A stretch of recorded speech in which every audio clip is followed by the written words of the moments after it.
Italy, from University of Padua. And just to start with, this is a very famous and the world's oldest living university, started in year 1222 with 800 years of its existence. This university is renowned for the world's first PhD, uh, awarded in year 1654.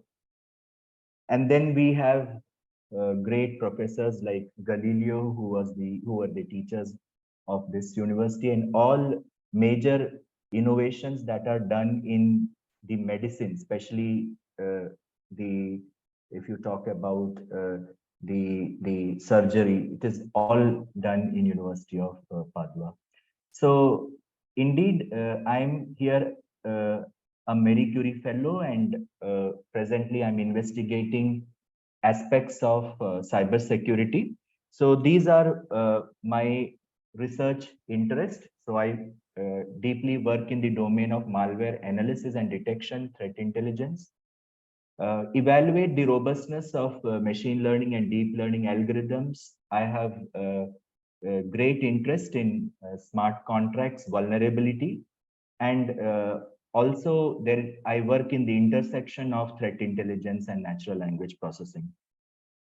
I'll give you a glimpse of what my group is doing. So it is purely a research-based presentation that I have conducted with my students or my PhD scholars or the master students I have been guiding with. So the initial portion of these slides will be talking about malware detection, but we will focus only on one specific aspect, which is called as visualization. And then we move towards the concept of threat intelligence and what threat intelligence means and why it is relevant today. So if we talk about cyber security challenges that we see, the problem is that the cyberspace is voluminous. There are numerous devices, there are numerous computers connected in the internet with different applications which make them inherently vulnerable. So since there are innumerable entry points, these innumerable entry points are a lucrative port for which is primarily used by the adversaries uh, to enter into the network or to the devices and to exfiltrate vital information out of it. So we have seen that the attack is increasing in an exponential rate. So in order to mitigate attack, defenders are trying to develop certain defense strategies. So in the arms race between the attacker and defender, it is very, very important that the defender stays at least X step ahead of the attacker. And this X is a variable number. So we have seen that there are defense techniques that have been developed, and largely when the defense is being proposed, it is proposed in order to safeguard an organization, or it is proposed to safeguard a network. But the defense for critical infrastructures like industrial control system, it is not that effective. We look why such claim is made. So if we generally talk about the anatomy of an attack, the attacker primarily performs reconnaissance, where the attacker is trying to use certain tools to try to find out what is the vulnerability that is associated with the network, what is the vulnerability that is associated with the system and the applications or utilities that are running on it. And if you are very much interested in understanding about vulnerability, there is a vulnerability database called as NVD, or Common Vulnerability Exposures, where every vulnerability is identified by a vulnerability score, and associated with the vulnerability score, it is also having a risk factor imbibed with it. So higher the risk, then that specific vulnerability have got more chances of being exploited. So we have a database called as common vulnerability exposure. Likewise, there is another public database called as exploit DB, which lists all the vulnerabilities that are exploited. So the second phase of the attack is called is the attack phase, in which the attacker or an adversary, they try to elevate the access of the system. They try to become the super user, or they become they take the privilege of the admin in order to take the control of the machine. Further, using one system as an entry point, it will try to find out the neighboring system with which this computer is interacting, and then try to exploit the vulnerabilities of all these machines in order to compromise them. And finally, the attacker are very smart. They try to conceal their attack tactics by applying different obfuscation techniques, so that they are persistent in the network, even though they make themselves hidden across the network. So there are many concealing strategies they perform. So AV test is an online service. If you look at AV test, and especially if you look at this pie chart, you can clearly understand that the larger population of the this pie chart is encompassed by a malicious software called as Trojan. Then we have worm, then downloader and viruses, and there is another section which is accommodated by other potentially unwanted software. So there is a service called as Virus Total, and this Virus Total especially is an service which can be used by anyone. We just have to visit this website. It runs approximately 60 antivirus engines in the background. So as a user, an end user, we can submit the samples, we can submit the URLs, and the antivirus engine will will try to scan these samples, and they will attest whether the sample is malicious or benign. So if you look at the statistics of the number of malicious softwares that are submitted in the virus total, so we can see that the large body of this particular chart, it is occupied by Windows PE head file, which is like Windows 32 executable, followed by Android. We also see some instances of Linux files, like which is like executable linkage and file format.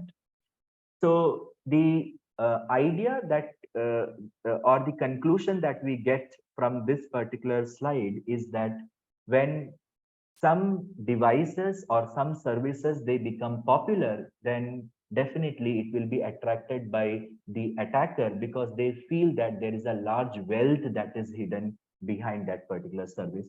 So we know that Windows is a machine which is used by operating system, which is used by largely many people in different sectors. So definitely the attacker would try to exfiltrate information out of it.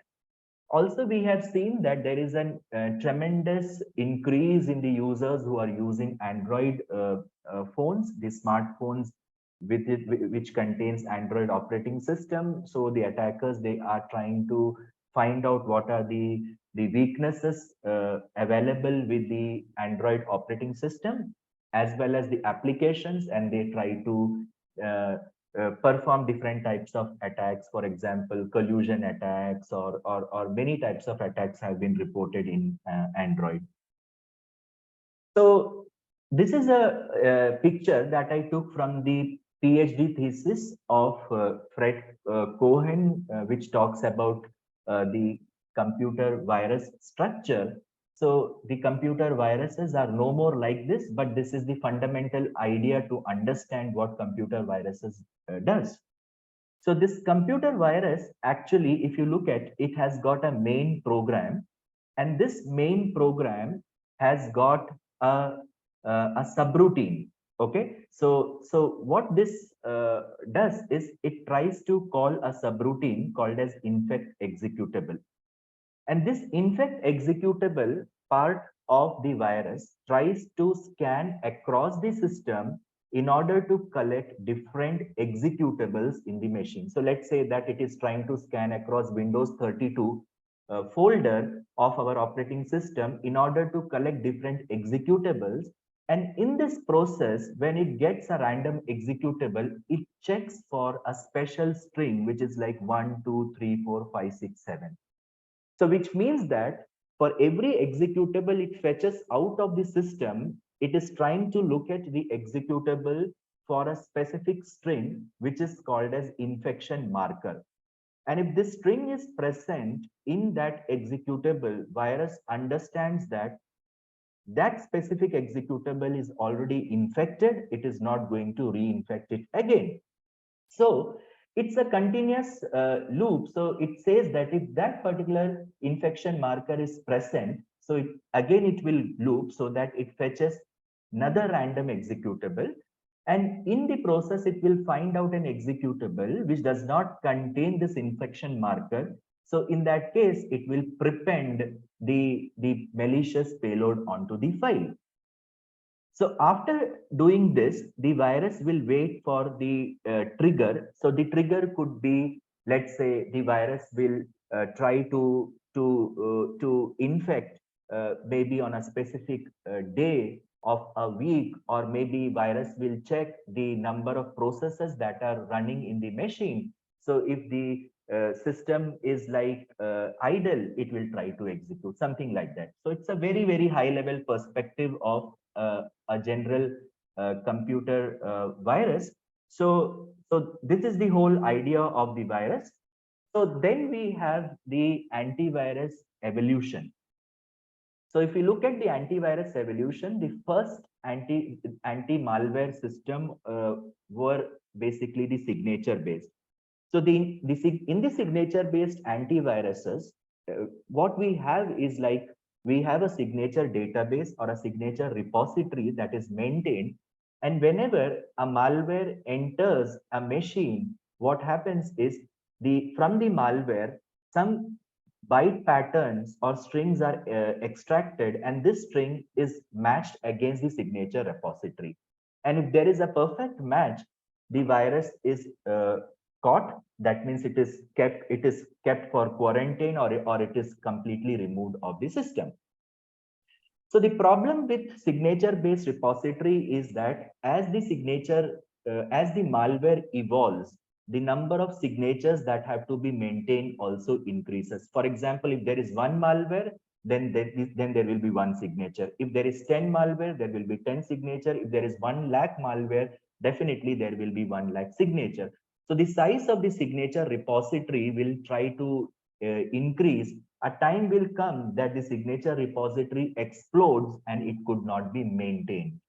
So this solution is not scalable. Also, signature generation process is a time consuming process because it requires human expertise to generate signatures. Okay.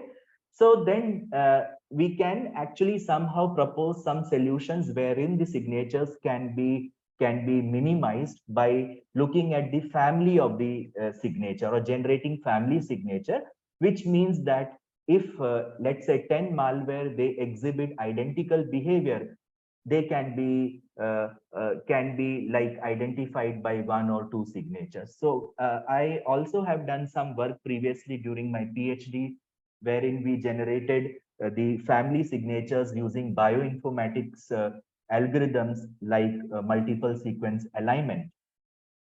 Then the second type of antivirus is called as the heuristics based, where we try to define certain rules, and these rules are used to identify a particular file as malicious or legitimate. Legitimate are also called as benign. So, but the problem with such detectors are they result in high false alarm because many behaviors or the rules of the malicious software also intersect with the benign software. So it results in the high false rate. The third one is called as a memory resident, wherein the malware, anti-malware engine resides in the memory and it tries to look at the different memory artifacts like processor register, whether the malware is writing to specific memory location, and then try to flag a given program as malicious. The fourth generation is the combination of all of them. Maybe it is like first generation, second generation, first generation, third generation, on, or everything. Okay. So what is malware analysis? So basically, malware analysis is the process of dissecting a malware in order to understand how the malware works, what is the functionality of the malware, where it originated, and what is the impact that malware performs. So basically, we can understand it is like considering an autopsy on the malware in order to understand the behavior of the malware. So fundamentally, there are two approaches for performing analysis. First one is called as the static analysis. So in the static analysis, we take the malware and we try to analyze the source code of the malware. So you take an executable, you give the executable as an input to certain disassembler, which will generate the assembly code, and try to do some analysis. So what you can do is you can look for some instructions. You can, in fact, look at some dangerous API calls. You can look for the registry entry. You can, in fact, create a control flow graph and do some graph matching techniques in order to attest a file as suspicious or legitimate. The advantage of static analysis is, like, since we are doing a source code level analysis, so the analysis environment or the machine in which the analysis is performed is safe. But it has got an intrinsic problem. The problem with static analysis is that since we are not, we are just seeing the code. If the code is tagged, or if it is obfuscated, or if it is like encrypted, then definitely the malware analyst would not try to understand anything out of it. So static analysis typically fails if the malware is obfuscated, if it is tagged, or if it is encrypted. So then there is a solution which is called as dynamic analysis. In dynamic analysis, what we try to do is we try to force the malware run in the sandbox environment. Okay. So a sandbox is a container. You can imagine that it is lying above the operating system. So whenever a malware comes, it will be made to execute in the sandbox. And if the sandbox agent determines that this process is legitimate, then only it will be copied to the host machine. So one of the very famous sandbox in case of Windows is Cuckoo Sandbox. And in case of Android, it is called as Droid Cuckoo or Droid Box. So which will force the sample to run in the machine, and then we look at different artifacts like what are the changes the malware is creating into the memory, what is the changes it has brought into the registry, whether it has dropped certain files, whether it is renaming, so and so on. So the problem with dynamic analysis, so the advantage of dynamic analysis is like we get the fine, we can perform a fine-grained analysis of the malware. But the problem over here is that this approach is intrinsically slow, because we don't know how long this malware has to run so that we actually extract the malicious artifact. So that is unknown. And another problem is like the present day malware. They are very smart. They try to understand the analysis environment and they stay dormant. Such malwares are called as evasive malware. For example, like if we are trying to analyze a sample in, let's say VMware, the malware will look at specific directory or registry entry of VMware, and then it will stay silent. So that is another issue that has come up. So the third level, which I have not mentioned in this slide, is something called as the hybrid analysis, in which both of them is performed. Like initially we perform the static analysis, extract certain strings, and then create a pattern and then check it against the signature repository whether it is matching or not. So then there was a revolution of creating machine learning based anti-malware. So why machine learning for anti-malware? Because we have seen that machine learning has proven itself as a popular domain in the case of computer vision and NLP. It has given increased accuracy and it is scalable across different applications. So in case of malware, also people have been using machine learning largely because the number of repositories available from where we can download the malware and label the malware. So some repositories like virus share from where you can download numerous malware and do an experiment. You can use VX7, you can use Contagio mobile dump, you can use virus total. In fact, there is a new service that has come in 2020, which is called as Malware Bazaar. So from Malware Bazaar, you can also download samples. So from these repositories, either you can individually click and download the samples, or you can make use of their public API and download uh, a limited amount of sample each day, or you can in fact purchase a private API and make a bulk download. So that is the advantage. Also, we have seen that the computational capacity of the devices are increasing, the computing power of the devices are increasing, the hardware cost is coming down. So it is very convenient now to make a deep learning model, especially if you look at the price of Google Colab per month for a pro account. It costs in Indian rupees, I don't think so, it is not more than 1,000 rupees. So that means like we can use multiple compute units and create our own ML models with minimal price.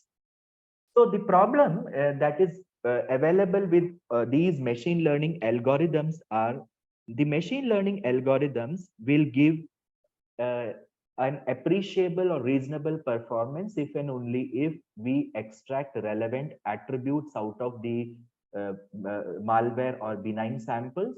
And the extraction of attributes from malware or benign samples using some techniques like feature engineering. But the problem is like feature engineering is also compute expensive task, because if I tell you like I have, let's say, 1,000 features and I ask you uh, to find out 10 best features, so in the mathematical space this problem formulates to 1,000 choose 10 problem, so which can be approximated as, let's say, 10 raised to the power of 12 feature space. So we have to do an exhaustive search of 10 raised to the power of 12 feature space in order to find out the 10 best feature, which is computationally expensive. But there are many greedy and different types of techniques available to find out subset of the feature. So the feature engineering basically is a critical problem in machine learning. And also we have seen that the deep learning architectures are gaining popularity,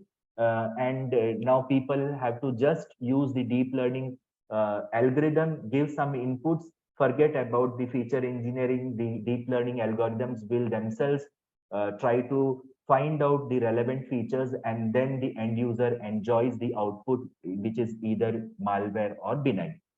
But the reliance on deep learning algorithm as black box has created numerous issues in the security world. Maybe towards the end, if we have time, we will quickly discuss. And then it gave rise to a new domain. We cannot say it is new now, because people have been doing numerous research in this domain, which is called as adversarial machine learning. So irrespective of the type of the data that you collect, whether it is a PDF, whether it is Word, whether it is executable, whether it is Android, the features that you can extract out of any malicious sample can be categorized into two. One is called as static feature, which means these features are extracted without executing the samples in the machine, and dynamic features are extracted by executing the samples in the machine. So if we talk about the static feature, the preliminary feature that we try to extract out of the sample is called as the string. So string can be extracted using, there is a very famous tool which is written by Mark Rusanvik. You can actually download it, runs on Windows, which is called as Windows Sys internals. It is having bundles of tools to perform different tasks. And this strings utility basically searches for some static strings that are already written in the program. Let's say, is there any mention of an IP address? Is there any mention of the malware campaign? Is there mention of the actor, whether there is a mention of the organization or a country where this malware is going to be launched, whether there is a mention of some URL. Okay. So additionally, analysis also have been focused on creating the entropies of the file, because if a file is encrypted, there will be numerous randomness. So that means if you compare the encrypted file and the legitimate file, the characters in the encrypted file are more random. So simply calculating the entropy of a given file can give a clue whether that file is malicious, suspicious or not. So there were few studies in which people have used entropy analysis to find out whether the file is malicious or whether it is legitimate. Then the second one is to focus on the bytes, and then you take the bytes in a window, consider bytes in a window, which is called as the n grams of bytes. So which essentially means that if I have like A, B, C as the byte, and if I take A, B as one byte and B, C as another byte, I am talking about 2 grams. Okay, so we can perform the n-gram analysis of the code, especially you can take out the instructions n-gram analysis, or you can take out the byte n-gram analysis and look at the frequency distribution of the bytes across the malware population as well as benign population. Assume that there is a statistical difference in these n-grams and then create a model. Okay, so we can do this at the opcode level, or we can do it at the byte level. Additionally, like I will speak today more on a domain which I am investigating from past 4 years or so, which is called as visualization, which means you take the malware bytes and represent these bytes as an image. So essentially, we say that the executable is converted into an image, and then we use some deep learning algorithms to find out to which family the malware belongs. So also we can make use of the function call graph and apply certain graph matching technique. We can find out API, create the API flow graph and do some techniques. If you are interested, there are a couple of papers. You can also find some papers in my Google Scholar where we have done something on control flow graph. So which I will not talk today, but because my entire focus will be on this particular area. Okay. So then we can also do some dynamic analysis where we force the samples to run in the machine. We can look at the memory registers. We can look at the instruction trace. We can look at the incoming and outgoing traffic, particularly study the flow. So flow means that an IP and a particular port number talking to another IP and port number, and then try to understand the conversation. You can look at the dynamic API call traces, create the control flow graph, and then make use of some deep learning or ML algorithms to learn. So to motivate you to my next part of the talk is about the malware visualization, which means that we need to visualize malware in the form of an image. And why this is relevant? Because the very first work of malware visualization was published in 2011 by the group from the Vision Lab, especially it came out from the thesis of Natarajan. So the hypothesis was that can we consider a malware as a signal? Okay, because image is basically a signal. So If so, it is hypothesized that if many malware variants or offsprings, they have identical behavior, then there will be some conserved regions or conserved bytes in the images, which can be easily visualized by the end users. Also, it could be learned as a pattern by the classifier. So if you look at the image at the top, which represents a malware family called as fake Rian, which is a rogue antivirus. So if you look here at the bottom, there are certain interesting pattern, and all these three are three different variants having three different functionality, but there is some conserved region in this image. So if I get a new image with the same conserved region in the bottom part, it will give a clue that that particular sample is basically belonging to the fake Rian family. So to motivate you further, I try to make you visualize three different images from a family called as Dontovo, which is a Trojan, which downloads an executable from the remote malicious website, which is controlled by the attacker. And this tries to, somebody is writing something. We will park our question for later. Kindly allow me to continue. Okay, I'll answer all your questions.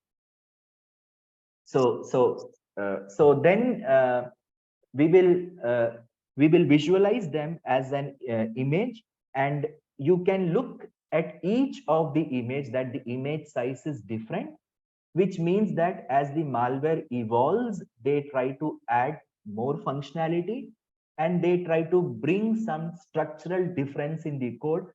However, if you look at the regions, there are some patterns that are conserved.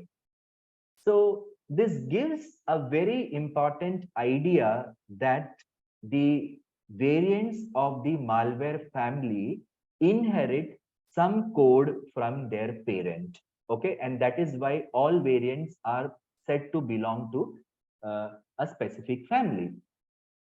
So this hypothesis was postulated long back in, I feel, in year 2004 or 5. There were few paper from Mikhail Krostodorescu, and there is one paper which I don't remember. There is a wonderful paper published in 2016 which says that all evolving malware have at least 2% of code that is inherited from their parent. Okay, so maybe towards the end, if I get time, I will also post that paper. So this was the hypothesis. So basically, we take executables, we take PDF. I have done some couple of work with PDF being visualized as image. We have done some work on Android as well. So the whole idea is take an input, represent it in the form of an image. Okay, so let's try to understand what is this domain. So malware visualization means take an input, which in our lecture will be an executable, and represent them in streams of zeros and ones, and then finally convert those streams of zeros and ones in the form of a pixel, and the collection of pixel need to be printed in the form of an image and then trained with some classifiers. So along streams of zeros and ones are reshaped into a two-dimensional matrix of size n cross m and visualized as image. Why image? You know that image basically gives or it can capture a small change, even though it can retain its global structure. So the advantage with this system is like one need not spend enough time in disassembling and understanding the code. We can simply take out the raw byte and perform some analysis. So the existing classification mechanisms which use disassembling or executions can be avoided. So it is also found that such systems are somehow resilient to obfuscation because there has been some studies where people have used obfuscators to obfuscate the malware and represent them in the form of an image. So let's say there are two different obfuscators, like UPX is one obfuscator and ASPAC is another obfuscator. They have got their own strategy of obfuscating the samples. So what happens is, if you try to visualize the output that is obtained from these obfuscators, they have got some pattern. So basically, we can create obfuscator-based signatures in order to understand that whether a sample is obfuscated or not. So, so the whole idea is to take malware binary. So we take every 8 bit. So 2 raised to the power of 8 is 256, and a pixel also ranges from 0 to 255. Then what you do is every 8 bit is represented as an image, pixel, and the pixel can be visualized as an image. So that is the higher level idea.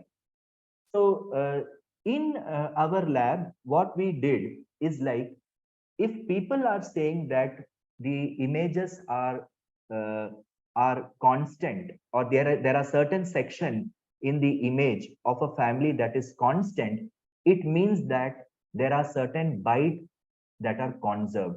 So what we try to do, we divided the malware bytes into different segments of size 250, and we computed the entropy of that particular segment, and we plotted it in a matplotlib.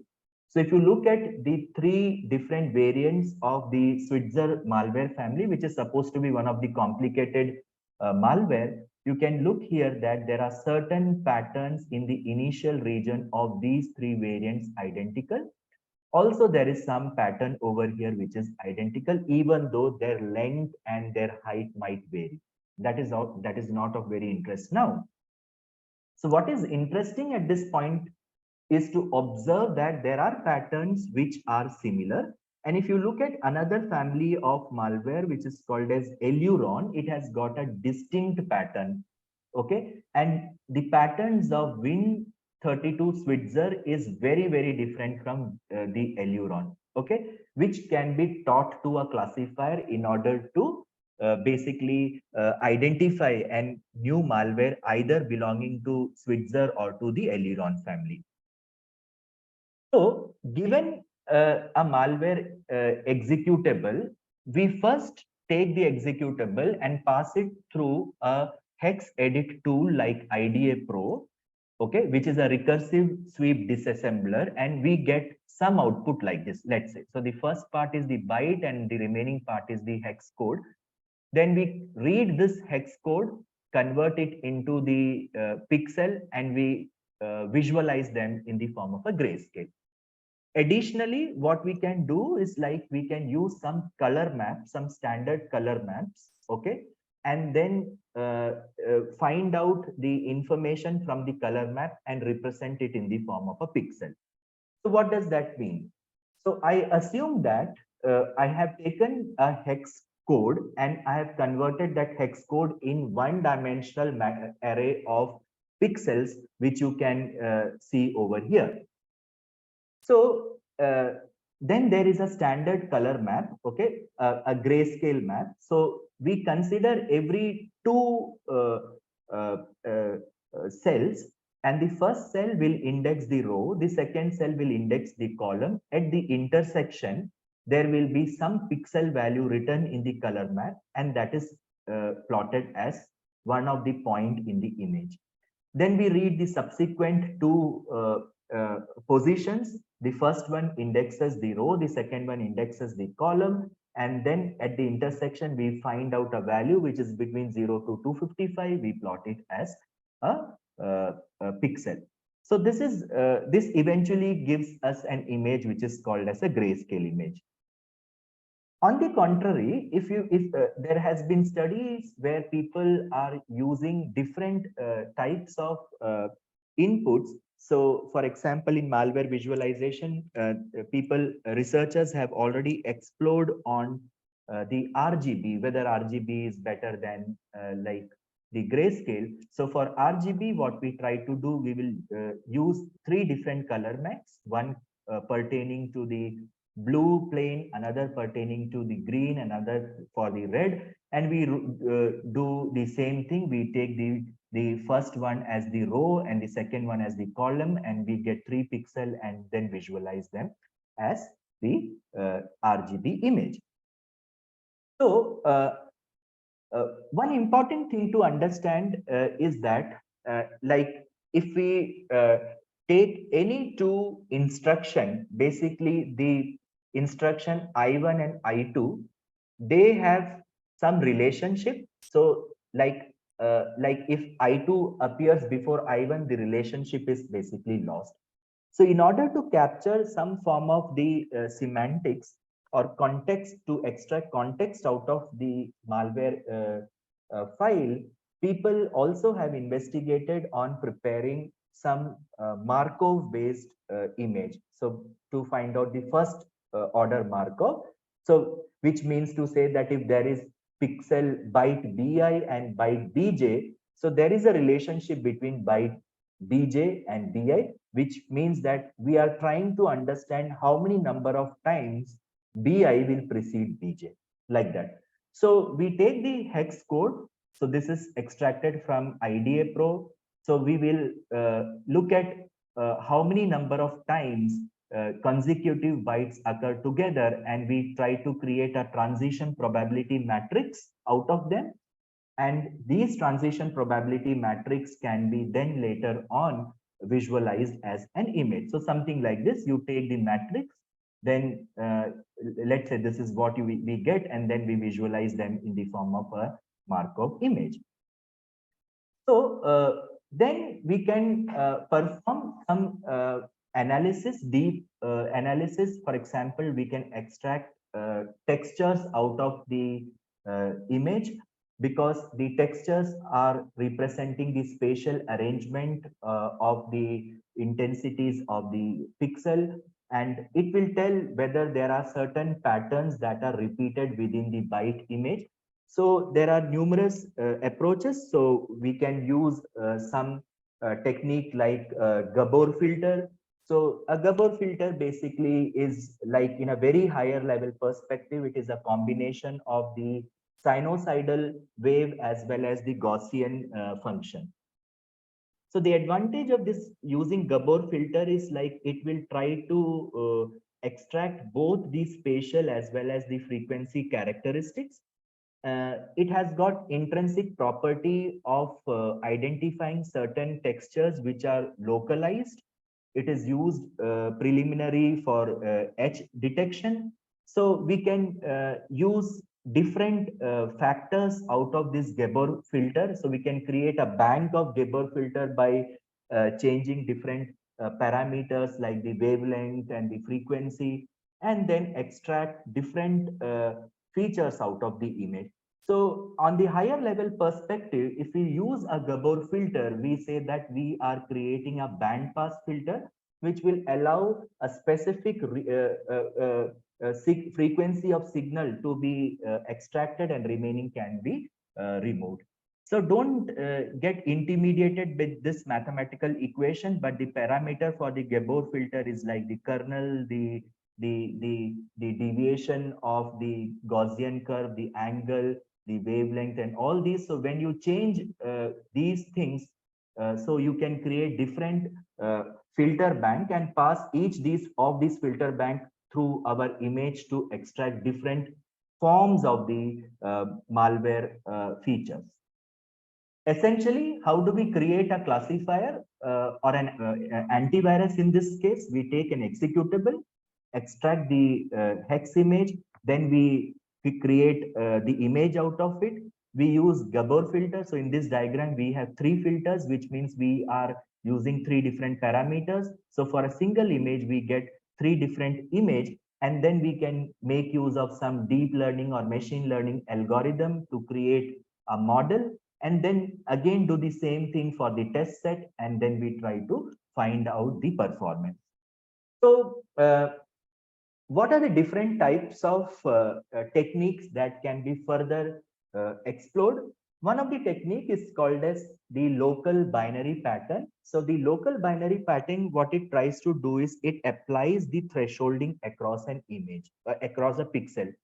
So which essentially means that given a malware image, we take a pixel under a consideration and look at all neighboring pixels around it. So when we say we are looking at neighboring pixels around it, we are trying to look at all bytes around this central pixel and apply a threshold function. So what is that threshold function?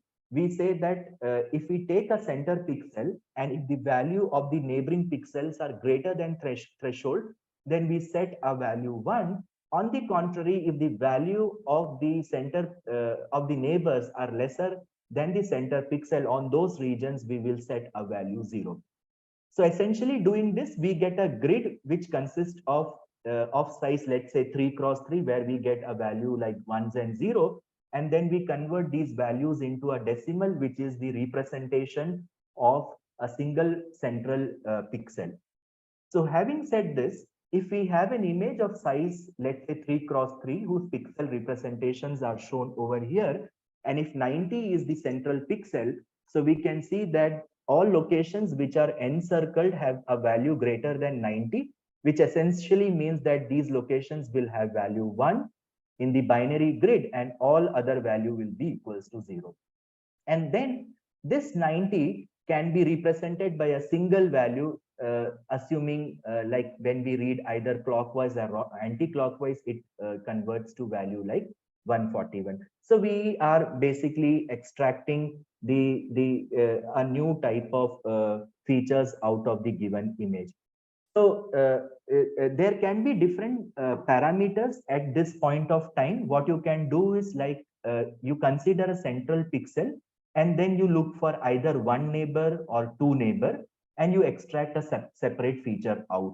So if you look here, like I'm looking at p is equals to 8. So this is my central pixel. There are 8 pixels surrounding it and I'm looking at two neighboring pixel. So we get a different image matrix. So you can also use like if the radius is like 1 and if you're looking at 1 pixel, or you can look at 12 different neighbors with radius is equals to 2. Likewise, you can look at 3 different 12 different pixels with radius 3. So this is one approach where you get a new representation of your image. Another representations that is explored by numerous researchers is something called as the gray level co-occurrence matrix. So in the gray level co-occurrence matrix, the first important thing is a word called as gray level. So in a very higher level perspective, the gray level means that we would try to divide the entire signals into different bins, which essentially means like if a pixel is having a value between 0 to let's say 255, so the first 50 like 0 to 50 will be like represented by let's say level 0, then from 51 to 100 will be represented by level 1, then 100 to 150 by level 2, and so on. So that is called as the first thing, which is called as gray level.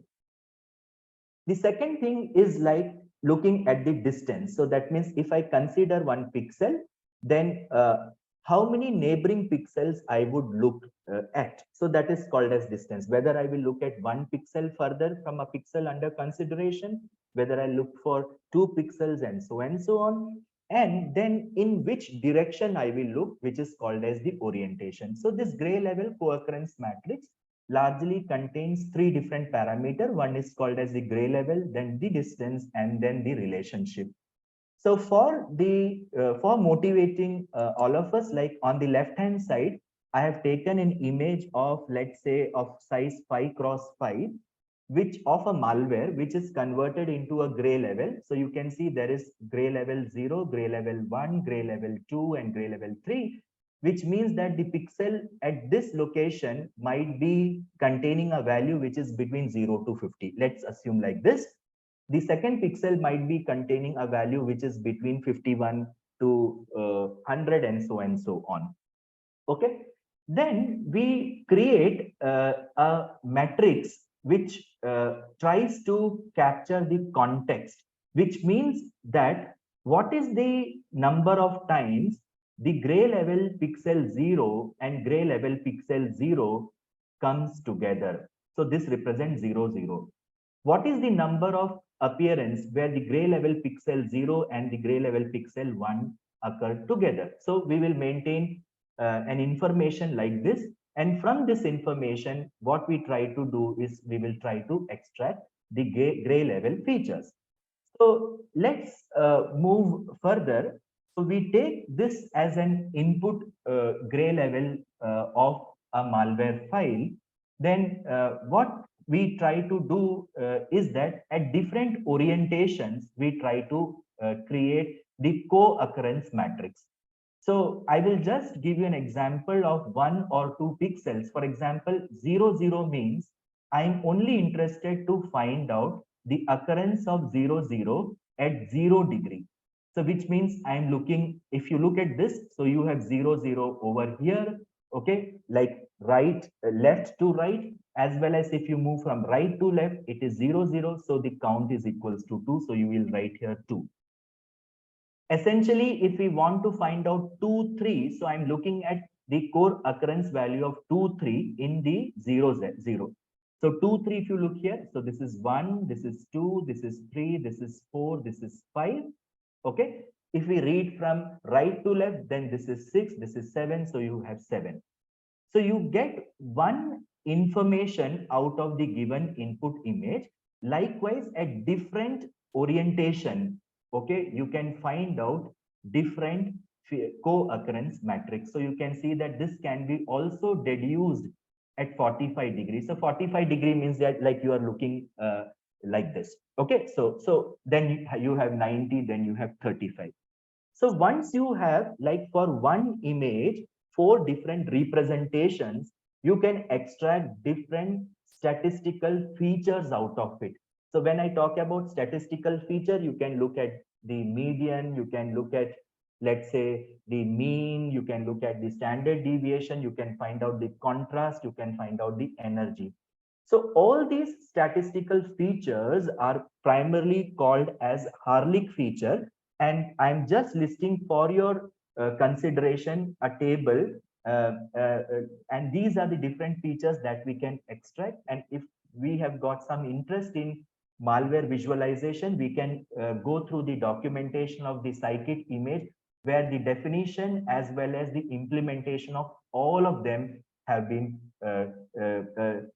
depicted. So you can start with contrast, you can have angular momentum, you can find out the correlation.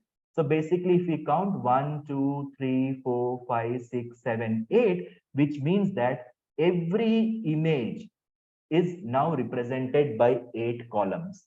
So that means for a given input image, I have basically 32 columns. So one image represented by 32 columns, then you can actually make use of some supervised learning algorithms like random forest. So this row represents one malware file, this row represents second malware file, the last one represents the legitimate file. You train any classifier. So, but we did an experiment on random forest, and then we try to find out whether the samples can be clearly depicted or not. So we did some experiment and we compared our work with a group from Spain. Gilbert is one of a very famous researcher in malware domain, and with the data set, the identical data set that we used, so we could obtain results which are very, very closer to them, and in few cases you can see that it is like better. So which clearly proves that visualization is scalable, and it's a promising domain for detecting malware when we use machine learning. But Gilbert basically proposed a solution with convolution neural network. And if you are really interested into this paper, you can use you can read through Journal of Computer Virology and Hacking Techniques. And I also serve as an editor in this journal. You can read wonderful paper coming out from special groups like 29A Lab from France, and there are some groups like who are closely working in malware, like from the group of Professor Mark Stamp from University of San Jose. So you can look at all these papers. So I will now talk about one work that was published by our group in collaboration with some researchers at University of Sannio, Italy, under the uh, supervision of Professor Aaron Visaggio. This work was published in Computers and Security, which talks about malware detection employed using visualization and deep neural network. So essentially, whatever I have discussed till now is now used in this approach. So we first of all collect large executables of malware and benign, and then we use some tools to convert them into binary, and then from the binary we convert them into sequence of decimal, and then we convert them either in grayscale, each of them in grayscale, RGB, and Markov image. And then we use a convolution neural network, which will try to learn features pertaining to a family. And then we address this problem as a binary class problem, whether a given input can be categorized as malware and benign. That is point one. Second point is, if it is identified as malware, then what is the family corresponding to it? So it is approached as a multi-class problem. In this study, we also investigated on different size of the input image, like whether 64 cross 64 gives good result until 512 cross 512. And we created different custom deep learning algorithms to find out which deep learning algorithm can detect the malware with a very good performance. So here we start with 101, a very high level understanding of convolution neural network, which has got two operators like convolution and max pool. And the output of every convolution and max pool is an image. And then this new image is again given to convolution and max pool. We can repeat convolution max pool as many number of times. And finally, we get a matrix out of max pool, which is flattened and which is given to a prediction module, which essentially shown over here with a fully connected layer. And if we are trying to solve a multi-class problem, we have multiple neurons with softmax activation function. And if we are trying to solve a binary class problem, we have single neuron with a sigmoid activation function. But this convolution layer essentially has two important properties. The first property is that the size of the patch or the interesting region is basically smaller as compared to a image. So which means that suppose there is a bird sitting very near to me, I take the picture of a bird like from a camera which is placed close, so you can see the beak of the bird which is over represented in the image. But if the bird is sitting far, and if I take the picture, then you can see that the beak is not represented, it is an underrepresented region, and then you see the background. So if I want to classify a bird based on the beak, or if I want to create a beak detector, so my algorithm should understand the location of the beak, okay, whether it is enlarged, whether it is moving. So the convolution operation basically tries to locate this pattern, and this pattern are essentially smaller than the whole image. And the next point is that this convolution operation can find out the spatial movement of these patterns. Okay, if the patch is moving, it will be able to catch where this patch is. And this max pool, it tries to take forward interesting pixels which can actually give more meaning to the features, and that is actually propagated further. So maybe all of us might know what is this, but to somebody who is very new, so what we try to do is we take an image and we try to convolve a filter, and a filter can be a feature extractor. So what we do here is we take here pixel 1, you take pixel 1, you multiply it, add, then you take pixel 0, you multiply with -1, you add it. So basically you will perform the multiplication and addition and you end up with a single value. Then next, what we try to do is we take this filter and then we will skip some pixel, which is called here stride, but we can also start at this region. We can also skip 1 pixel, then in that case, the stride length is 1. So in this figure that is shown in this slide, we are skipping 2 pixels, and then when we convolve, we get here a value -3. So we can also have another filter, let's say a vertical edge detector filter. Again, if we try to convolve it through the image, we get a different output. So every filter that you use and convolve it through the image, you get an output. That outputs are usually called as activations, or sometimes it is also called as the feature maps. So what is the clue that we are getting out of this? So if you look at this output that I got when I convolved this filter through this image, I got here an output like 3 and 3, which might give us a clue that if you look this region, which is actually containing a diagonal blue line, both these regions are carrying the same information 1000100001, which is occurring over here. So essentially, if I see a value 3, it might give me an indicator that there is some pattern which are common. So in the next image that you see, I am taking a different filter, I am convolving it, I get a different output. So basically it's like 2 feature map. And finally you use a max pool, and then you take out the maximum value. And after every convolution and max pool, you get a new 2 cross n cross n image. You give it to again convolution and max pool, you get a new n cross n image, you give it to the flattened layer, then you get the output. So which is shown over here, and you get the output. So to this point, what we need to understand is that if we use the filter, we get a feature extracted.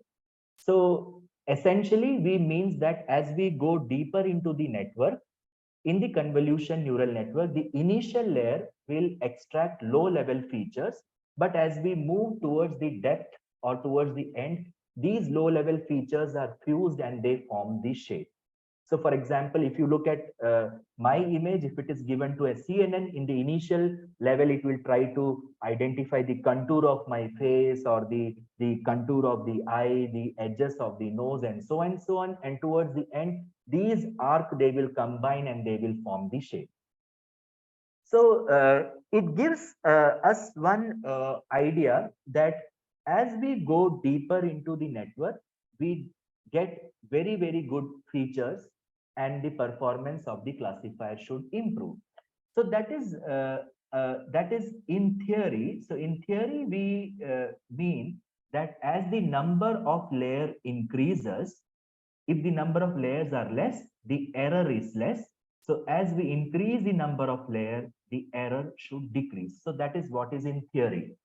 On the contrary, in practice, experiments have proved that initially, if the number of layers are less, the error is like huge. But as we increase the number of layers, the error slowly diminishes. Then again, it tries to increase. So we will understand why it happens. So this is actually the reality. In order to, and this also leads to a famous problem, which is called as the vanishing gradient problem. And that is addressed by architectures like ResNet or DenseNet. So why I'm discussing about it is because we have used this in the study that we published in Computers and Security, which I just showed you now. So So this picture, I took it from the creators of ResNet, which says that a 20-layer neural network, okay, in the training phase, if you look here, okay, so it is having, like this is the training error. So if you look at the 56-layer neural network, the error is also higher and they show identical trend.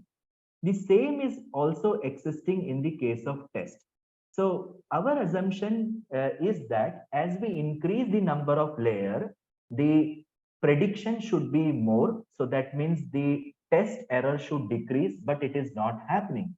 So the training error, it increases as well as the test error also increases. So as we increase the number of layers. So as you see, 20 layer and 20 layer, it is also increasing. 56 layer, 56 layer, it is also increasing. So this is not the case of overfitting. Rather, overfitting is a case when your model is not able to generalize, which means that the inference phase, you don't have a very good result. So that means the training error or the training accuracy is very high and the test accuracy is low. Okay, so this essentially gives us an idea that if we increase the number of layer, we might not end up with good result. Okay, so that is not a very good approach. So then it created a revolution of network, which is called as a ResNet. In a very higher level perspective, you take the input, you forward this input into the subsequent layer. Okay, so there are two actions that are happening. You take the input, you forward it, but at the same time, what you try to do is you pass it through different convolution and the activation function, you extract the features. Okay, so here we have convolution, we have the ReLU, then we have convolution and ReLU. So you get here some representation, you have the original information, you try to sum them up, and then you try to find the activations out. So this is called as the skip connection. So you can see that the input is forwarded into the subsequent layer. Okay. So what is the advantage we are getting and what is the problem? So again, there is an equation. You need not be intermediated by it, but in a very higher level perspective, when we talk about a neural network, any loss function, it carries two parts. One is the part where it is trying to find out the difference between actual minus prediction. And the second part is basically the regularization time, the term. Okay, so this regularization term has got a regularization parameter which is called as lambda, and this entire thing is called as the Frobenius norm. So during gradient descent, so we try to minimize the loss, that is the difference between actual and prediction. So initially actual and prediction will be like this. So during the gradient descent, you try to minimize it.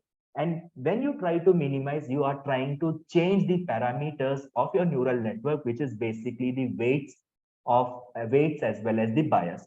So essentially, if we try to find out the back propagation, okay, we try to solve the gradient descent in a very higher level perspective. What we try to do is we update the weight, which is equals to old weight minus the learning rate, and something that we get after solving this plus the lambda divided by m. So if you try to take alpha and multiply throughout, you get an output like this. You get alpha multiplied by this region, alpha multiplied by lambda divided by m, you get like this. And now you see here that W superscript L is common in this term. If we take this part common, we will get 1 minus alpha lambda divided by m multiplied by W raised to the power of L. So this part of gradient descent we are not solving, but I'm just giving you a very higher level perspective out of it. So which means that the weight is basically multiplied by a factor over here. So which is a clear indicator that if the lambda value is larger, then 1 minus this part, if you take, it will become small. And when you multiply a very small value with the weight, then essentially the new weight that you get will be smaller. So which means that if lambda is large, then this factor is close to 0, which is called as the weight decay. And when we know about the functionality of a neuron takes an input, it multiplies by the weight. So if the weight is close to zero, then input multiplied by weight will be close to zero. So that means the activations out of that particular neuron is basically close to zero. So which essentially means that a non-linear network like the deep neural network is becoming is linear. So which means that in this diagram, if you look, there are certain neurons which are shown in red color, which means that some neurons will be shut down because the activation ZL is close to zero, which means that the non-linear network is now becoming linear because some neurons are shut down and we don't get any benefit out of such network. So if we go deeper, the network instead of becoming non-linear, it becomes linear, or basically we can say it is now performing the task of logistic regression.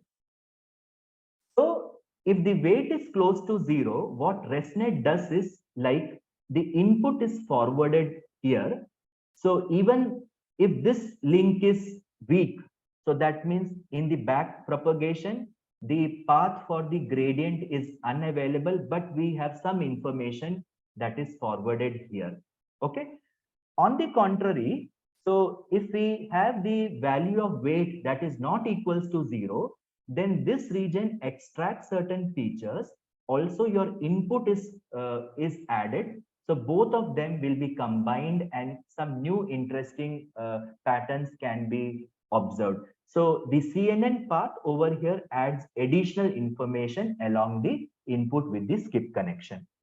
So as I said, we created different neural networks. So like just to show two convolution, pooling and fully connected. Then we use some VGG network, we use some ResNet module, and then we used two benchmark data set. One is called as the Microsoft Big 2015, which consists of 10,860 malware samples, and we downloaded approximately 12,000 plus samples, and which and also we use the data set proposed by Lakshman Natarajan, which is the MAL IMG data set consisting of 9,300 samples with 25 different families. And then in the malware detection, we found that our Geber Markov image, which is the M11 model, gave a result of 98, and the grayscale image gave a result of 96. Even though I put here a cross, it does not mean that this model is poor, but you can see that the results are more than 96 for Big 2015. For Mala MG, the results that we got is like around 99 that we communicated. Also, we did a multi-class classification for MALA-MG, which is like a 21, 22 class problem. So you can see that in the diagonal, most of the cases we have like a very high value. Also for Big 2015, you can see that in most of the cases, the results are above 90. Some are very close to 99. So then we extended our experiment and we worked on another paper where we used a technique which is called as few shot learning. This work was recently published in Computers and Security. Here again, we use malware visualization approach, but our contribution to this work was application of visualization, and also we contributed a new data set from our side and looked at whether this approach is scalable or not. So to understand what is few shot learning, so few shot learning essentially means solving the problem of classification or regression with few samples. So it uses three different types of data set. One is called as a training set, which is essentially having large number of samples. And there is another set which we create out of the training set by picking samples randomly, which is called as the support set. which gives additional information during the testing time or the inference time. Okay, so what does it mean? So if you look here, the pictures of two famous actors like Amir Khan and and the other one. So if you look, they are posing different, but this picture is identical to the one that you see in the top and bottom. So these two pictures will help in the prediction of the test sample, which we call it as a query sample. So few shot learning is a form of meta learning. Meta learning means that learning to learn. So which means that you have a training set, and in the test set you see a new distribution. So can the training set samples, okay, generalize some way to identify the test set? So I bring here an analogy. Imagine that there is a child who is visiting a park for the first time, a zoo for the first time, and the child is seeing an animal over here. The parents never told that this animal is an elephant, but when the child returns back to the home, the parent keeps on the table three different pictures of animal. So where there is a picture of cow, hippopotamus, and elephant, the child is asked to recognize what animal did he see in the park. So the child will definitely say this is the animal it has seen. But the child never knows that it is an elephant, but it says that this is the third image is what I have seen in the zoo. So here the kid is trying to learn by himself, okay, with the input, which is the support set that is shown by the parent, okay, which is like a card. So this is called as meta learning. So since the parent is showing one card corresponding to elephant, one card corresponding to hippopotamus, that is one example, it is called as one shot learning. So the query sample is never seen before and is unknown class. So that is called as the few shot learning. So then there is a concept called as K-way N shot. So K means the number of classes. So here you have three different classes, and for each class you are having one example. So it is called as K-way three-way one shot. On the contrary, for every class you have n example, then you will say three-way n shot. Okay. So there is an architecture which is called as the Siamese neural network. So the Siamese neural network essentially uses two identical deep neural network models. So if you look at the color, you can clearly imagine that these two are two identical neural networks. Identical in the terms means that the weights these two neural network shares are identical.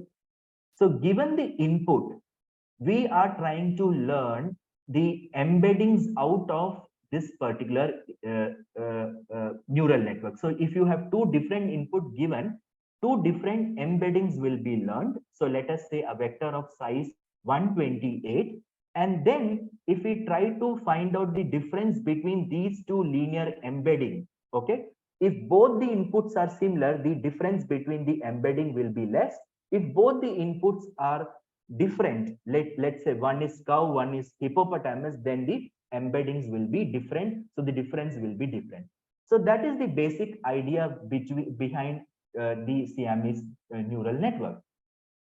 So what we try to do is the parameters of the neural network basically takes an input X, applies some function, a feature extractor to learn an embedding, and then this network will take two different input Xi and Xj, and it tries to find out the norm of the two embedding. And if the embeddings difference in the embeddings are less, then we will say that both of them belong to the same class. So during the training, essentially the work of the Siamese neural network is to minimize the loss. So there are some loss functions which are called as contrastive loss or the central loss. So during training, what we do is we create two different types of subset. That means you create some examples of positive class. Positive class means the images belong to the same class, like two curve belonging to the same class, two tiger belonging to the same class. You train the model. Also, you try to give a negative class example. That means two examples which are different, like horse is different from buffalo, this rhino is different from tiger, and so on. And the whole objective is like you want to minimize the loss. So one of the loss is called as a triplet loss. So in the triplet loss, you take one image, one input, which is an anchor, and then you try to give the second image, which is basically the positive example, both belonging to the same class, and you try to find out the loss. Basically, you try to find out the difference in the embedding. Also, you take another example from the negative class and you try to find out the embedding. So it's a very intuitive information that the embeddings of the same class should be less and the embeddings of the two distinct class should be different. So the loss function basically solves a simple problem like distance of A and P, the positive class example, it should be lesser as compared to the distance of A and N. Okay, so this is called as a triplet loss, which is used in the training. So what we did in this work is we took the malware images, which is generated from the hex code. We give it to two different convolution neural network, which have got identical parameter. And then the output that we get from each of these Siamese CNN was appended, and then it was given to the prediction layer, which contained many fully connected layer, and then we did a binary class and a multi-class classification problem. So this is like the weights that are shared. This is the architecture. This is like the fully connected layer, which is given the input, which is the embedding, and finally these are the decisions. So our contribution here was to create a 3-channel superimposed malware image. One was a Markov, another is an entropy graph, and the next was a gray level. And we fused them to generate a 3-channel image, which observes something like this. And we create the training set and the test set. And during training, what we do is like we create a support set of different families of malware, and this is a query. So what we try to do is we take the sample from the support set, we take the query image, we pass it to the Siamese convolution neural network. Okay, and you clearly understand that what will happen if, like, since these two samples are look-alike, then the similarity that is computed from the Siamese convolution neural network will be higher in this case. So which means that the sample query sample will belong to family B. So this is a work that we did. So we took two data set. One is the MALA-NG data set of Lakshman Natarajan. Then we took the big 2015 data set. Then we created 14 malware families. We from the Malware Bazaar online repository, we took 8,000 some samples, and then we observed the results that we obtained, which is like you can see over here, like it is close to 99.5 for all these data sets. And then we also did novel class classification. That means we tested our method with a sample that was never used for training, and we obtained some results which is close to 94 or 95. So this is the last part of my talk, which is called as cyber threat intelligence, and what cyber threat intelligence means. So cyber threat intelligence basically contains three important words. One is cyber, then is threat, then it is intelligence. It is a domain which talks about collection of data from internet, from diverse sources, in order to understand the behavior of the attackers.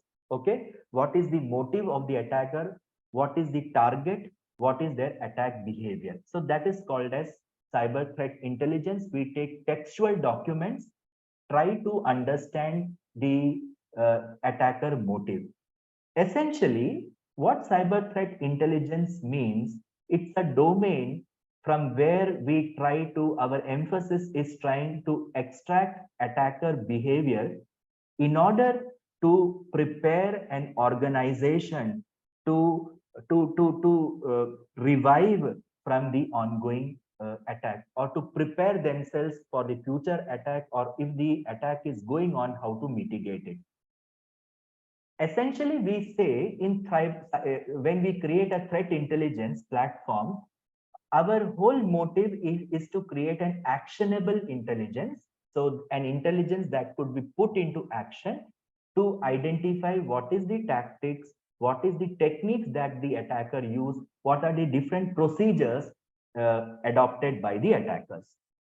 So the preliminary information that we try to extract from any textual document that is available in the internet is called as indicators of compromise, which is called as IOCs. And when we say indicators of compromise, this could be URL, this could be IP, this could be the malware campaign, which are extracted using some machine learning, deep learning or rule-based engine, and that information is fed into the network intrusion detection system, or the host-based intrusion detection system, or to the firewall, in order to identify the ongoing attack and to block it. So what is indicators of compromise? Indicators of compromise are basically the forensics artifact. And these forensics artifacts are collected from a point in order to find out whether, and that is basically a malicious entity that is used to find out an attack. And these IOCs are collected from different sources. So these sources can be like the structured source, like your common vulnerability exposures, or let's say the exploit DB, and unstructured documents like Twitter, Reddit, Telegram, Facebook threat intelligence, blogs. You can name anything that comes to your mind: hacker forum, darknet, so and so on. So our focus is creating intelligence now from taking data from this. So if you have collect an IOC and you give the IOCs to any security analyst who is operating in the security operations center, basically they can create a tool which can give them an idea about what is the ongoing malware campaign, what is the attacker, even whether there is a mention of an IP, Bitcoin, all those things which they can block. So in summary, the indicators of compromise is basically an IP address, domain name, email address, and hashes or some malicious files. So why this is a booming up domain? If you look at the statistics that we see over here, on the left hand side where my mouse is hovering, it shows multiple institutions, and on the top you can see different types of attacks or campaign that are ongoing. So every institution, if you look at the type of the attack that is focused on this institution, is different. So if I subscribe to a service which is giving me a generic feed, some generic IOCs or some generic malware name, it will not benefit me, because if I'm an educational organization, the IP or the IOCs that that I am interested is something related to DDoS. But if I'm a manufacturing organization, I want the IOCs that are more prevalent to the cybercrime. So if you look here, that education organization, it does not require enough IOCs of some, that is something related to crimeware. So if I'm subscribing to an IOC feed, I'm purchasing an IOC feed from companies like Kaspersky or Cisco, uh, then the problem is I'm paying for some service which is not relevant to my organization. So there is a need for the domain specific threat feed. So that is what we are looking now into. So also we see that the larger perspective of an attack is focused more on government organizations than financial organizations and others. And if we look at the motive, the large motive, like 53% of the motive of the hacker is to have financial motive. And also there are certain motives to defame some country, like we have seen that recently the war between Ukraine and Russia. So there were motives in order to defame the country by different hacker groups. So in the first study, what we tried to understand basically whether we can use Twitter as a source for threat intelligence, which means are there any cyber security related discussions happening in Twitter, and are they happening before the evidence is available in the common vulnerability exposure database or different threat intel platforms like VirusTotal.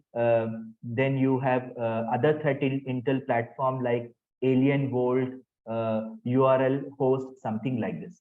So we subscribed to the administrative license of Twitter, and then we crawled the Twitter for, if I remember, 10 months, and we collected the discussions on the Twitter using various hashtags, as well as we took 50 top security scientists who are constantly discussing on Twitter to take out different texts. Then we also we parallelly looked at whether these IOCs are available. So since we are using the textual data, so our problem is now focused into natural language processing, because the text cannot be directly fed into a classifier. Okay, so we represent the text into the vector space using some embedding matrix. So especially we use one-dimensional convolution neural network. And then our interest was to find out whether the textual document related to threat can be essentially classified to finance, government, or let's say education, and whether these test document contains sufficient indicators of compromise focused for them. So as I said, we collected 10 months of Twitter data for this preliminary experiment, which consisted of around 2 lakh rows. And we also looked at different features. I'm just partially talking about this work because this work is under submission to one of the reputed journal. So I'm just partially giving you an idea what we did. So in the collected data set, we found that in Twitter, there were 48.9% of URLs that were exhibited. There were 26% of data that were related to IP addresses. There were 17% of malicious hashes as well as domain. And then we cross-check them against different threat intel platforms. So these are the threat intel platform we studied. So when you use VirusTotal, you can find out whether the given input is malicious. You can submit URL, you can submit IP, you can submit hash, you can submit domain. So if you use VirusTotal and Alien Vault, you can submit these 4 information and get the response. And if you use Malware Bazaar, you can only submit hashes. You cannot submit URL, IP, or domain. And then we found that the data that we got from Twitter, most of them were identified as malicious by URL. So what essentially that I want to exhibit from this record is that if you go from one threat intel service to another threat intel service, even though they are popular, there is a difference in the report that you get for the same indicator of compromise. So that means if you try to submit URL, the URL will be treated as malicious by VirusTotal. On the contrary, Alien Vault gives you lesser report of those URLs. Likewise, if you give IP, you see that the VirusTotal treats them as malicious, as well as Alien Vault treat malicious. So which means that Alien Vault here, if you look at this table, it is more concentrating on malicious IPs. So resilience on one threat intel platform is also not good. So we require a multi-platform like solution. So what we tried to do, we collected information from multiple sources by writing our own crawler using Selenium as well as beautiful soup. And then we created the data set and we recruited some human annotators who were who were the students of masters in cybersecurity. We created an annotated program, annotated campaign where they were taught how to annotate data, and then they annotated data like whether that document is threat related document or they were irrelevant. So we collected uh, uh, some blogs. So you can see that we collected around these many blogs. Blogs contain these many sentences. So we collected around 3,000 blogs consisting of 40,000 sentences. We recruited human annotators. The human annotators were able to annotate these many blogs manually, and then the disagreement between the annotators were solved using the Cohen-Kappa statistics to find out whether there is some disagreement. Then we did some pre-processing like stop word removal, URL lemmatization, and then we created an embedding. We used the standard Glove embedding to, and this, you know that if you have a word, embedding takes the word, represents it into a mathematical space such that the words that are closer will be closer in the mathematical space. So that was our intuition here also, to take the words in the social network and the website and to convert it into mathematical space. So which means that we are essentially using a one-dimensional convolution neural network. So which means if you have an example of a music file, you convert it into a linear vector. The output of a CNN should be like this music file corresponds to jazz, melody, and classical. And in our case, it should be like it belongs to domain like healthcare, education, and so on. So we use a convolution neural network where every word is converted into a vector. We use a filter which convolves to it. So the filter basically consider bigrams. So you are taking two words and then you get some output. You repeat this process as we studied previously for the images, and then you apply max pool. So what we did, we took some threat intel document, we converted every document into embedding space. We use some sort of a filter. Okay, we created the we obtained convolution, we did the max pool, we repeated them multiple times. The output of the max pool were further concatenated, and then it was given to the softmax function to obtain the different output. So we did. I'm just showing here an output of one-dimensional convolution neural network. We tried to study the strength of different networks like conditional random field, BiLSTM, BERT. In fact, we did some work on BERT, which we submitted. So I cannot disclose you too much about it, but just to give a higher level perspective on it. So toward the end, what are the possible open problems which we can explore on? What are the different detection strategies that we can create to identify evasive malware? So evasive malware, they will look at the analysis environment and they will stay silent. So we are now developing our own container, okay, which the malware cannot understand. So where the evasive malware can run. Second one, like I'm working more now on explainable malware scanners to understand what actually these malware scanners are learning. So looking again, malware in the computer vision domain. So basically we are trying to use the class activation maps, and we use certain tools like shapely additive explanations to identify what are the different features that are learned.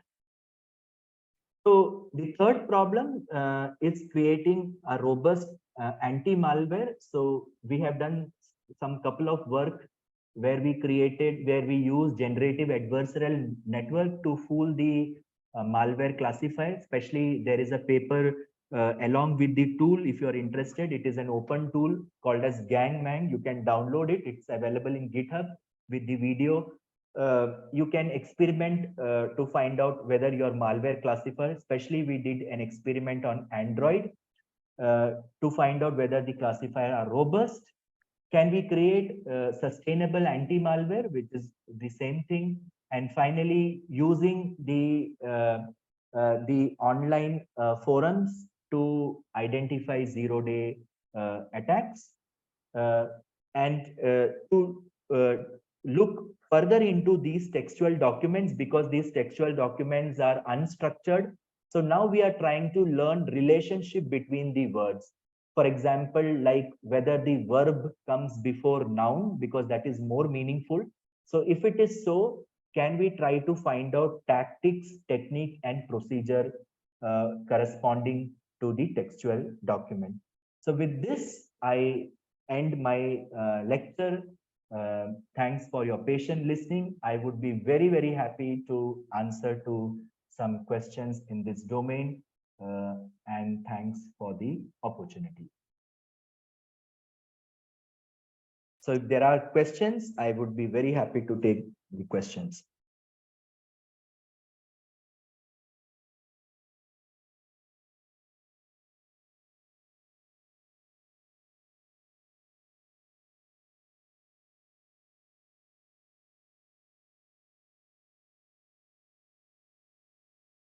Hello, sir. Yeah, hello. There is a question from online participants. Which features of the malware are used to plot the image?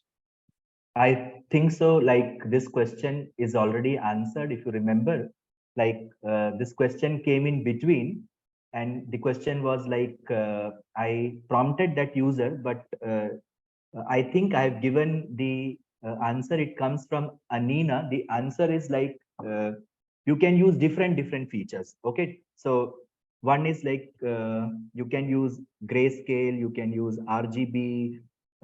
If you talk about image visualization, you can use the transition probability matrix. People are also using QR code. They have generated QR code of an image. Now, forget about image visualization. If you want to talk about uh, dynamic analysis, you can look at the memory artifacts. So there are tools like volatility, which can be used especially on Windows and Linux. And if you want to especially work on Linux, there is a tool called as Limon, which can be used to find out dropped files, memory artifacts. Uh, uh, uh, you can look at DLLs. You can, especially when we were working on um, ransomware, we looked at mutexes. Also, I did one paper on IoT malware with one of my students, where we tried to learn the side channel. Side channel means we purposefully ran the sample on the processor, and then we learned about the spikes in the energy, and then we plotted it. So that is the answer I feel I've given, and I have shown a taxonomy of the images.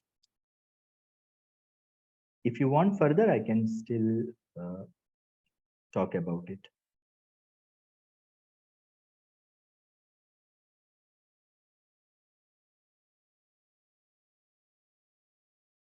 Any more questions?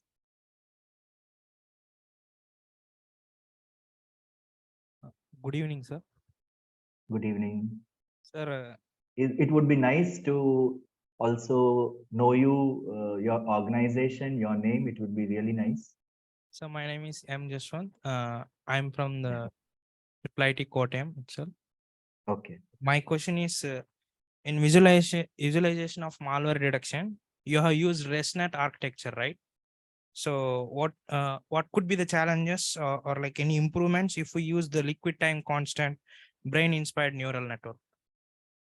See, to be very frank, like there are different architectures people are using. So, I cannot tell what is going to happen because we have never experimented on different parameters.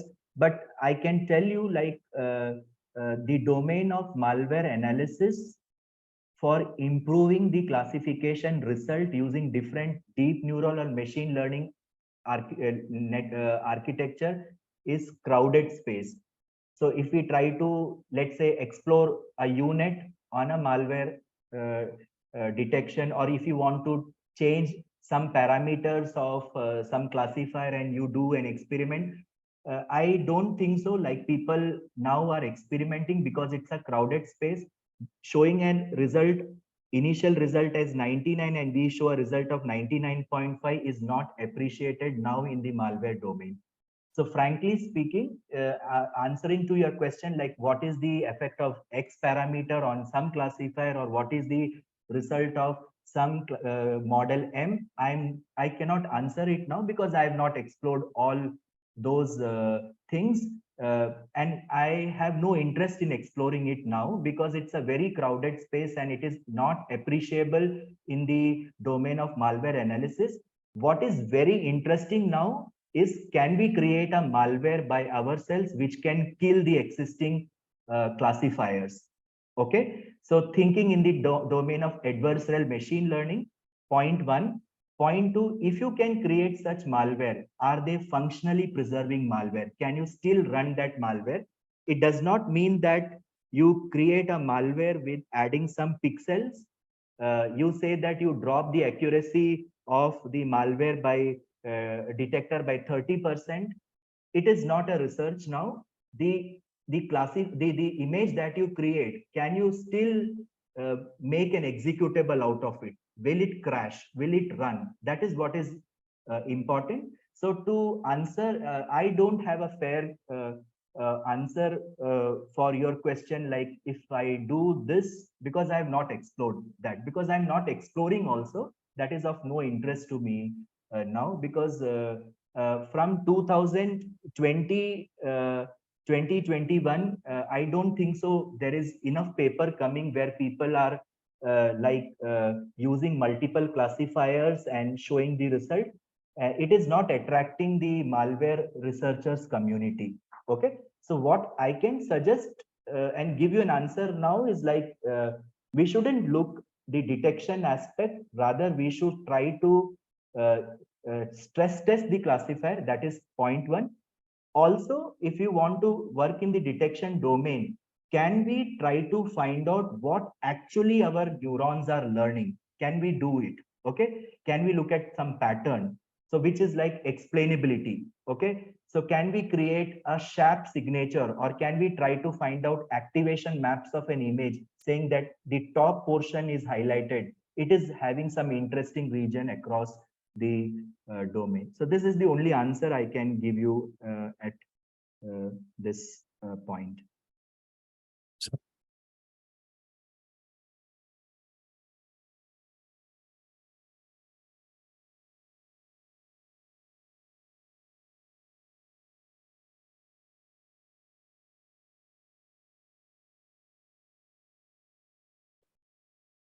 Thank you, sir, for this elucidating talk. We appreciate your presence here today, despite your busy schedule. So thank you. I write my email address in the chat. I'm very open to new ideas and collaboration. You can closely look at my Google Scholar page for the domain that I work on. So to summarize, I am concentrating my focus now on adversarial malware models, cyber threat intelligence. We are creating our own BERT for addressing CTI, cyber threat intel. So if you are interested, you can reach out to me. My affiliation with Cochin University is like vinod.p@qsat.ac.in. I am on 2 years leave. I will be also available in my University of Padua email address, which goes like this: drvinodp.math.unipd.it. So thanks for patient listening. I hope you got some insights from my talk. Hope to see you and to hear to you in near future. Thanks all organizers and the program coordinators and convener for giving me a chance at this wonderful workshop. Thank you.